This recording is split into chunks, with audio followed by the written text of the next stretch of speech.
Welcome back, guys. Today's video is going to be about electron configurations. So we're going to be using the periodic table to help us write the electron configuration for any atom that we want on the table, and then we're going to do some practice problems to make sure that we understand this concept. So it's really important that you have this foundational general chemistry concept down. That way, if you're asked to write an electron configuration or you need to use an atom's electron configuration to answer a problem, you know how to do so. So let's start by going over how to write an electron configuration, and then we'll tackle some of these problems. So before we can write the configuration, we need to understand where we are on the periodic table. So in this rough sketch of the periodic table, we're going to have this left side of the periodic table over here. This is going to be our S block, right? So if you've written an electron configuration before, you'll see things like S and P and D, right? So that's going to break up different parts of the periodic table into sections, right? So this section over here with hydrogen in this first two columns, right, is going to be the S block. Now it's important to note that helium over here is also part of the S block, right? So let me just write, this is also part of the S block over here, right? Helium. Then when we go into the transition metals, right, into this middle section right here, we're going to be talking about the D block, right? So over here is the S block. Once we get to the transition metals, this is the D block. And then once we get over here, starting with boron, aluminum, and over all of these atoms down here, right? Obviously, this is not complete, but everything down here is going to be the P block, right? So we need to keep that in mind when we write out an electron configuration. Now, how do you go about writing electron configurations? Well, this is how it starts, and you basically just stop your configuration at the point where you've reached your atom, right? So this is how it starts, right? So when you start here, you start by saying the row that you're in and the block that you're in. So we are in the first row, so we'd start by saying, if we're doing hydrogen, 1, we're in the S block, so we're in S, and how many electrons does it have? Well, it has 1 electron in that block, right? So hydrogen would be 1s1. If we want to do helium, right, we would start by the row. We say this is 1s, remember helium's in the S, right? And how many electrons does it have in that block? 1s2, right? So this is going to be 1s2, okay? Now, if we're going to do lithium, what you do is you keep this, right? We've already covered those electrons, right? So lithium starts off with its configuration being 1s2. Then we have to go down and continue on. Lithium is in the second row, so we continue on from 1s2, right? 2, it's still in the S, right? S, how many electrons are in that block? 1. Okay? Now if we're going to write the electron configuration for beryllium, right? We keep the 1s2, right? Because it's actually the 4th atom on the table. 1, 2, 3, 4, right? So that means it has 4 protons and 4 electrons by nature. So where do we put those electrons in our configuration? Well, we already have our first 2 with 1s2, right? Now, it's not 2s1 anymore. We're in the second row, so we start with 2. It's in the S block, so it's S, but there are 2 electrons in that block that we're going to put for beryllium, right? So if we're continuing on, right, let's say we want to do the electron configuration for nitrogen. Well, we start off 1s2. We've already completed those electrons. We've already finished our 2s2 electrons, right?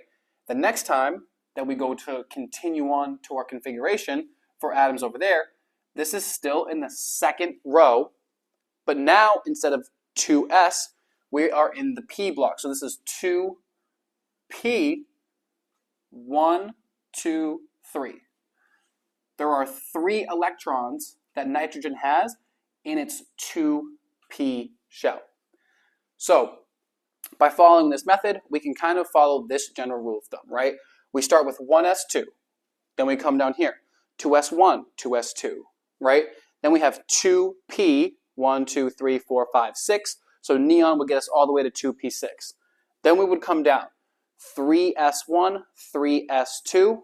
We would go over 3p, 1, 2, 3, 4, 5, 6. Then we get to 4, right? 4s1, 4s2.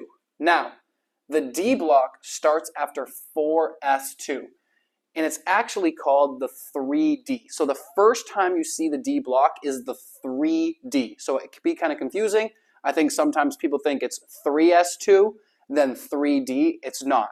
It's 1s2, 2s2, 2p6, 3s2, you haven't got to the d yet, 3p6, 4s2, and then it starts at 3d, and it goes all the way to 10, and then you would be at 4p over here, which I did not write.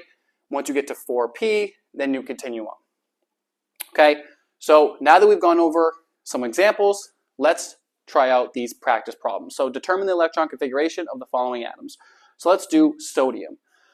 So sodium is right here, so we're going to have to cover some ground here. So it's going to start off 1s2, 1s2, then 2s2, right? We cover these. Okay, then we go over to 2p, 2p, 1, 2, 3, 4, 5, 6 electrons there. Okay, then you come down here, 3, right, we're in the third row, it's in the s block, and there's 1 electron. So 1s2, 2s2, 2p6, 3s1. Cool.